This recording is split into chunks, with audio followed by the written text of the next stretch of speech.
Radar Update. My name is Daniel Vallis from InformedChristians.com, a website ministry devoted to discerning current events from a Christian and biblical perspective. Thank you for all those who send in news and tips and articles that you find. It is a great help in helping us put together the puzzle pieces as we watch for the Lord's return. This video is a warning, but it is not a prediction. I do not know the future, but I can only show you what is happening right now and what is on our radar. And right now we are on the second day of Pentecost for option B. And we had mentioned before the concept of there being a second day. Primarily the first day is for those in Israel, and then the second day is generally observed as for those outside of Israel. And right now for much of the world as well, the first day of the week is still ongoing and going to be going on for a while. We find ourselves at a very interesting time. I do not know the future, but we find ourselves at the time that our attention has been drawn to. And it's interesting in Luke 17 how the different examples that he gives of how some people being in the field, some people working in the kitchen, some people being in bed. It's a reference to the time zones. We do not know the day or hour. And he implies that he's going to be coming at a time that straddles and knowingly straddles various time zones, when some people are still awake and working and other people are already in bed.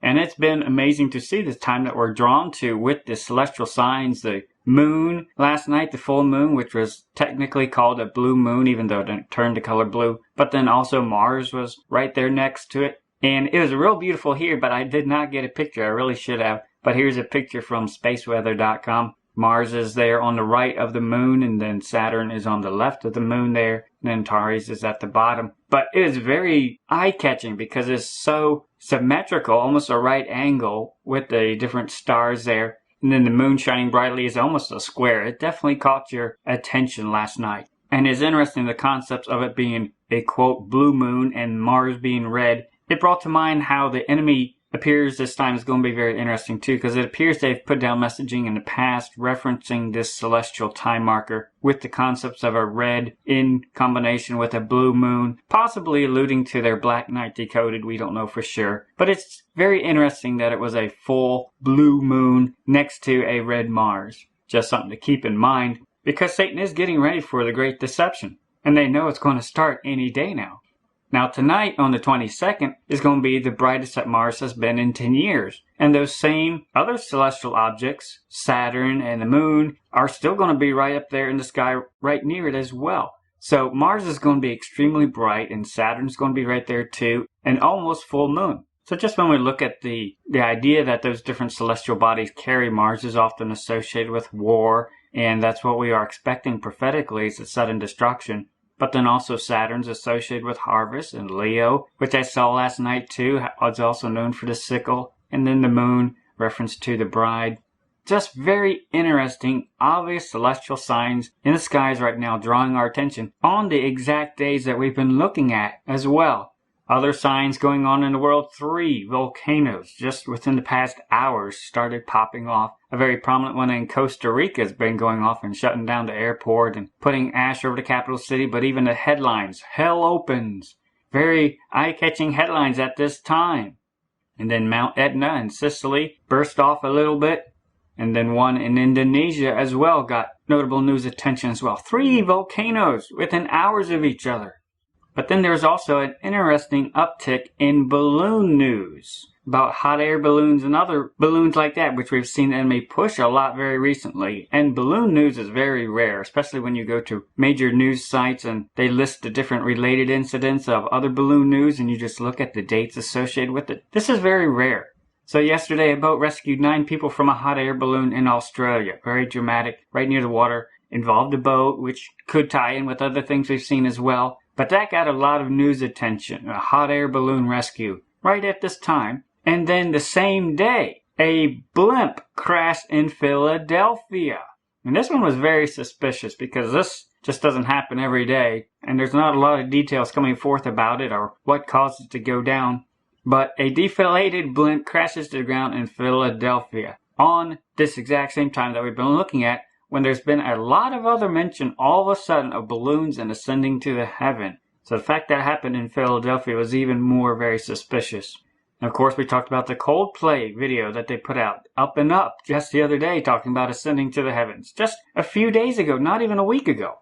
Now, one segment of the film that I didn't cover before in our previous video because I didn't have time was this scene where they showed a bicycle riding through the heavens as well. And a bicycle is often used in their parable forms as a time travel vehicle as well, similar to the wheels within wheels concept. And you might have seen it in Wizard of Oz, the idea of bicycles being associated with going across to the other dimension. It's a parable shadow that they like to use. So it's very interesting that this bicycle ascending and riding through the heavens came out just a few days ago. But I was reminded by a news article that somebody sent me and been talking about on the 21st, just yesterday, one of the shuttle fuel tanks was transported in California to Los Angeles, where they're going to be setting it up as a permanent exhibit with the space shuttle Endeavour that's out there. And the technical designation of this fuel tank was ET-94. So they were making a big deal on social media, putting out a lot of pictures and drawing a lot of people's attention and inviting them out to come see it as it was traveling through the city. Very obvious. But they were using the hashtag ET-comes-home. Right on the exact same day as the blue moon and the red Mars, the ET concepts hinted at in the Black Knight Decoded. Very suspicious. ET comes home. And they snaked this thing right through the streets of LA, got a lot of attention. But they were definitely drumming it up with the hashtag ET comes home. And they had it on t-shirts and banners and flags and all sorts of things. ET comes home. Again, on the exact same day as very interesting celestial signs at this prophetic time that we've been looking at too. And of course, when we look at E.T., what it's been hearkening to, and you look at the movie posters, they definitely color the moon in a very bluish tint. Very suspicious in their concepts of bicycles riding through the heavens. So it's, again, very suspicious that the bicycle riding through the heavens and then Up and Up just a few days ago came out as well.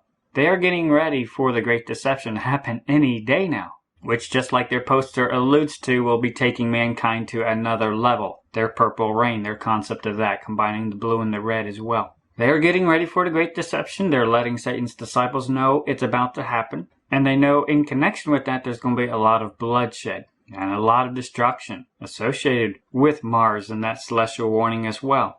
Now in the Up and Up video, they also show the poppy field, which we talked about, again alluding to the Wizard of Oz, but also it alludes to bloodshed, and they definitely show it in context of war. So it's very interesting that just a few days later comes out a news article, The Most Moving Garden at Chelsea. Knitted field of poppies turns Royal Hospital grounds red.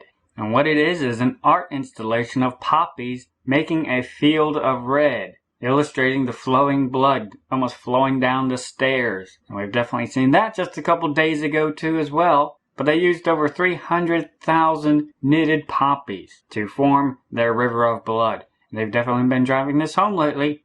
And we saw just the other day, just 9 days ago, the president drawing attention to another art gallery showing a river of blood. These two obvious, blatantly stated that these are rivers of blood representation just over a week ago apart, definitely in connection with all the other red and the rivers of blood and the fountains of blood that they've been putting out. Very disturbing. They definitely know it is about to start. They've been warning Satan's disciples to stay ready, to be alert, that this is about to happen. Again, I do not know what the future holds, but we find ourselves on the very end of the time frame that our attention has been drawn to. We are on the second day of Pentecost again. And we have celestial signs lining up exactly with these two options. And we talked about how no man knows the day or hour. There's a whole time frame right here that is a viable option for Pentecost. And our attention has been drawn here. There's a lot we do not know. And whenever we have our faith doubting, we should always rest on and refresh our memory on what we do know. How our attention has been drawn here by the celestial signs and the prophetic signs and the Bible studies that we've gone through. So that is what we know. Our attention has been drawn here for a reason. So we will wait and we will watch. And it's very interesting to observe how the enemy seems to know this time is very important too as well. Because it is a turning point. It is a mark. It is an ending of the spring feast. And apparently is going to start the switch back to focus on Israel. So it's very interesting to see them put out the warning of the sea of blood right at the time of the Pentecost B. And they had put out the warning for the first river of blood right before Pentecost A. The timing of all this is very deliberate. Satan knows what time it is, and he knows the general time frame just like us. He does not know the day or hour. The angels in heaven do not know the day or hour, but we know the time that we are drawn to here with our attention by the celestial and prophetic signs. And then right prior to both of these options, 2 warnings of Philadelphia. The first one about gates of hell being unleashed, very obvious, and this second one about blimps crashing in Philadelphia. And I mentioned it before, there's going to be a lot of Christians who think they're going to be raptured out, but are not going to make it because they did not make themselves ready. And that's why the letters to the 7 churches were written, so we can examine our life now, how we are living for Christ in eternity now, while everything seems normal. During the days of Noah and Lot, when they didn't even suspect judgment was coming. And Christ told his disciples 4 times, that is when he is coming. And so we must watch the celestial signs, the prophetic signs, and what the Bible has drawn our attention to. Again, I do not know the future, but I know the time, and that is all I can draw your attention to. And that knowing the time, that now it is high time to wake out of sleep. For now is our salvation nearer than when we believed. The night is far spent, the day is at hand. Let us therefore cast off the works of darkness, and let us put on the armor of light.